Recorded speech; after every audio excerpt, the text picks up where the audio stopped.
Hello, Sagittarius. I hope you're all having a beautiful day today. So, I've had several people who have requested their readings from me, and I want to let you know that I had a lot happen yesterday, and I just felt like I got smacked with this just emotional wave. And so I'm just emotionally, mentally, spiritually wiped today. Okay, so I'm gonna try to do Sagittarius obviously and get to the air signs today, but I want to let you know that I also have clients, and so I may not get to the air signs today. I just have to let you know. Okay, so this is Sagittarius's love reading, and again, they are timeless. Okay, because I really just feel like that's best for my readings. So when you see this, that's when you're supposed to see it. And okay, so this is where you're at right now. You're in this firefly energy, which is a very inspirational energy, but it's also can be like you have these sudden revelations and you know what you need to do, and then it can be fleeting.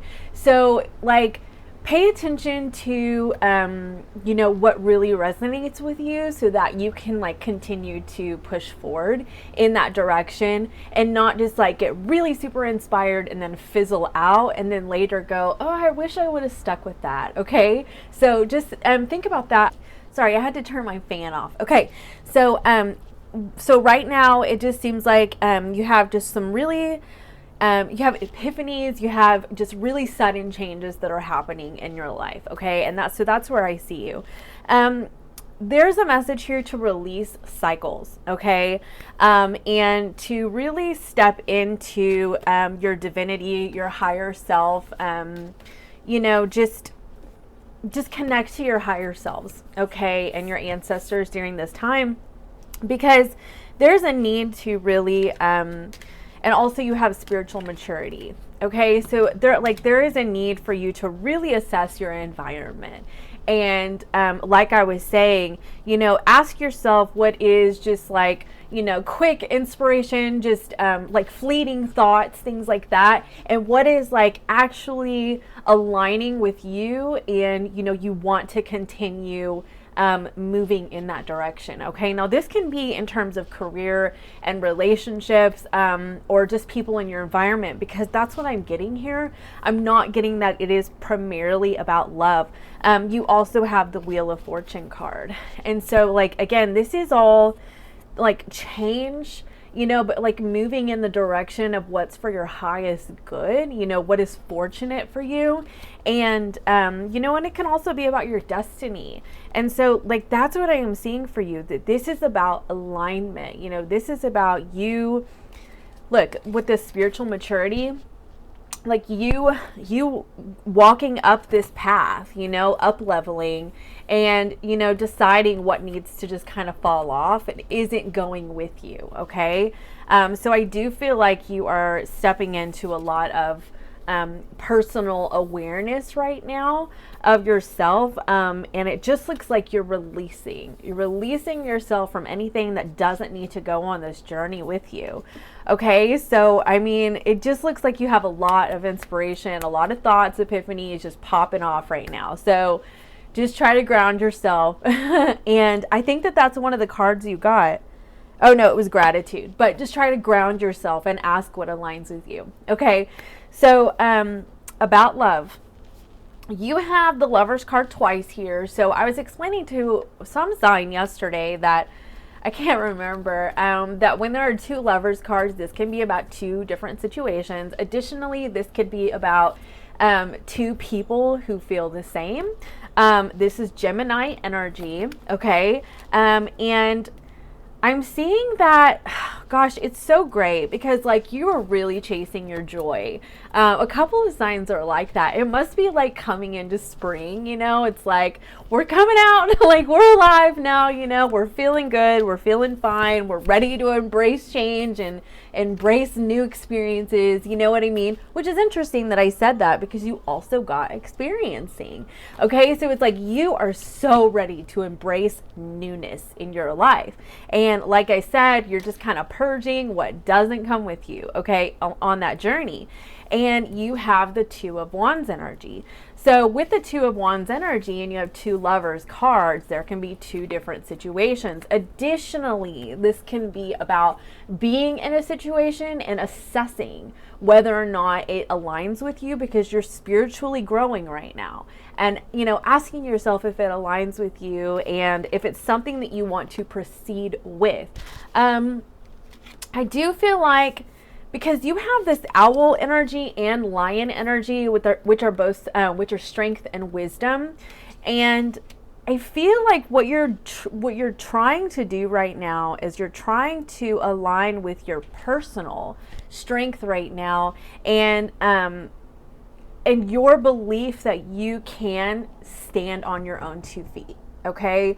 Regardless of what happens in your life, regardless of changes with jobs, financial situations, relationships, whoever's in your life, like, it just seems to me that you are really stepping into that energy that you know that you're going to be okay.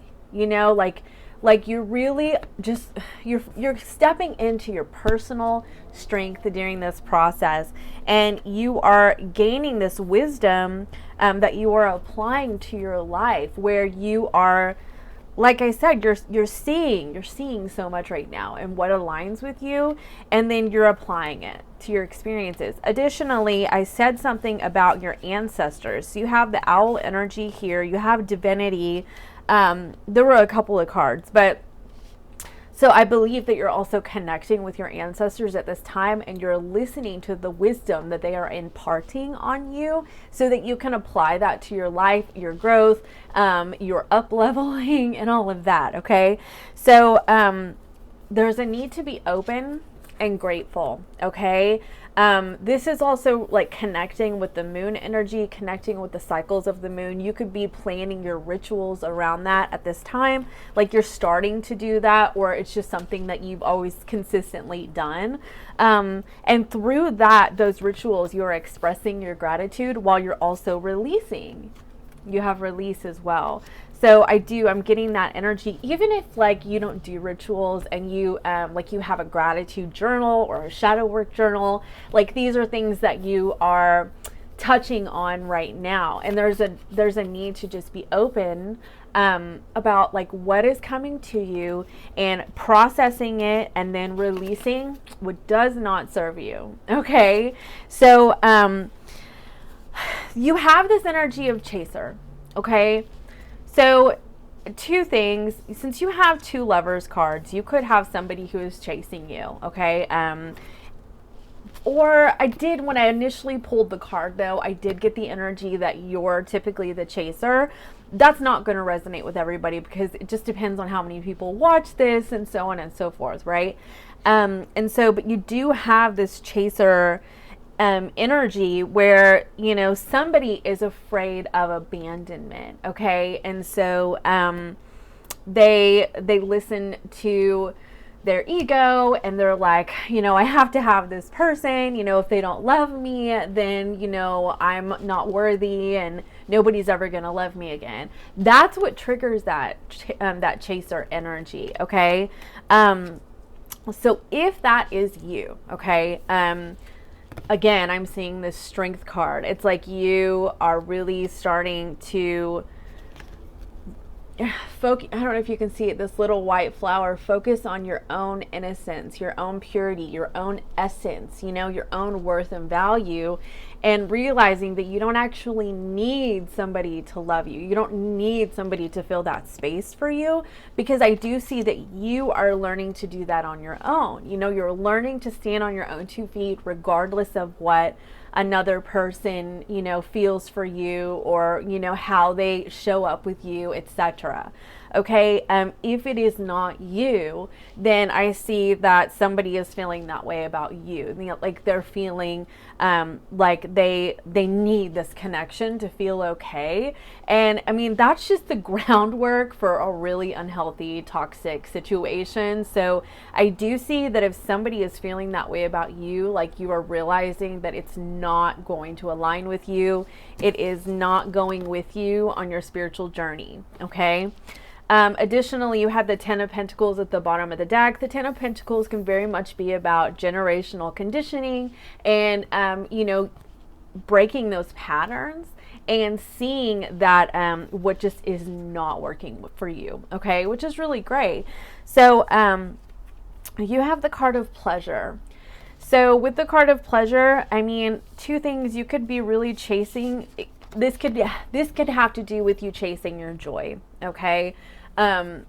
Additionally, this could have to do with other types of pleasure, and you are, you know, like you're really focusing and paying attention to, you know, what your needs are in that area, and you are like, okay, it goes into these cycles. This is about asserting your needs, asserting your desires, because you believe that you deserve to have them met. Okay. You also have the Sun card. And again, this all comes in over here to this joy, pleasure, you know, experiencing the wonder of the universe, that kind of thing. Like, I really do see Sagittarius as like, okay, I know what I deserve. I just know what I deserve. And you're not afraid to say it. But with this Two of Wands energy, so you have the choice to continue out with these cycles, because this is actually the main way that I see Two of Wands. You can either continue going down one path where you just have the same cycles over and over again, where you date the same type of people, you have your own personal patterns that you do over and over again, and then you end up scratching your head like, you know, how did I get here again? Why didn't I do this? You know, that kind of thing. And then there's the other path. And the other path, in certain cards, it will be like an illuminated path, you know? And it's like the brighter, shinier, happier, more free and liberating and aligned path. So you have that choice. And you have these cards of, you know, following that other path of alignment. That doesn't always necessarily mean leaving people behind. It could be just a matter of setting boundaries, okay? So you have the Fighting card, which is the Knight of Swords. So I do feel like this has to do with those sudden messages that I was just talking about. I also feel like this has a lot to do with you fighting for what you feel like you deserve, okay? So because this person looks a little grumpy, don't wait until it gets to the point where you have like repressed your feelings, you have been self-abandoning, you have like, you know, you've set personal boundaries and you say, you know, I'm not going to let somebody treat me like that. And then you let them treat you like that, you know, and that's self-abandoning. That is, you know, you're crossing your own boundaries by allowing them to do that time and time again.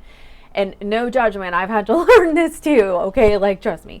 And so don't allow it to, don't repress it, you know, and then explode, because this can be a card of anger too. So this to me is about like being assertive, you know, do not be afraid to be assertive, and to use the wisdom that you have gained about yourself. Sorry, I keep hitting my mic. You've gained about yourself, and applying that to how you are voicing yourself, voicing your needs, voicing your boundaries, and so on and so forth. Okay. So your advice cards were, actually I already talked about one of them, the Sun card. So again, this is all about that pathway, you know, like the pathway that you're choosing. You know, you're taking all of these lessons, these epiphanies, these messages from your guides and so on and so forth, you know, and you're on your spiritual journey, your illuminated path right here, okay? And you're, you know, this is if you decide to take that path, if you decide to continue on with your cycles, that is your choice. We all have free will. I'm just saying that you have the two paths, okay? So say you take this illuminated path right here, you know, and you're chasing your joy with the Sun card, you know, you have a lot of clarity about yourself. You have a lot of new vision about yourself, okay? And, you know, the Empress and the Queen of Wands, this is amazing energy together, okay? It really is, because this is about, like, you know, being being tender and compassionate and loving and forgiving, but also like harnessing your power, you know? And you see these sunflowers here, you know, sunflowers face the sun and they turn their back to the darkness. And so I see that as like you turning your back to this this pathway of the continued repeated cycles that are just outdated and they don't actually serve you anymore. Okay. But like, this is amazing energy because the Empress, she's a manifester. She's abundant, you know, because she matches the energy that she attracts to her. And this is all about like stepping into your self-worth, to your value, to and addressing, like, no, not addressing, but asserting that. Okay. And that's the word that keeps coming up for me, is asserting. So yeah, just embrace the change that's happening within you. And, you know, don't be afraid to voice, you know, your new self, your new boundaries, your, you know, your wisdom of yourself and your needs. You know what I mean? Do not be afraid to voice your needs, because anybody who can't deal with them or has a problem with them is not somebody who aligns with you. And that, I believe, is what you're learning in this process. So I don't see any real destructive energy here, though. I really just see more of a, like, you have a lot coming to your mind right now and you're making decisions. They seem to be very transformational decisions for your highest good. Okay, so that's what I have for you, and I hope that you have a good day.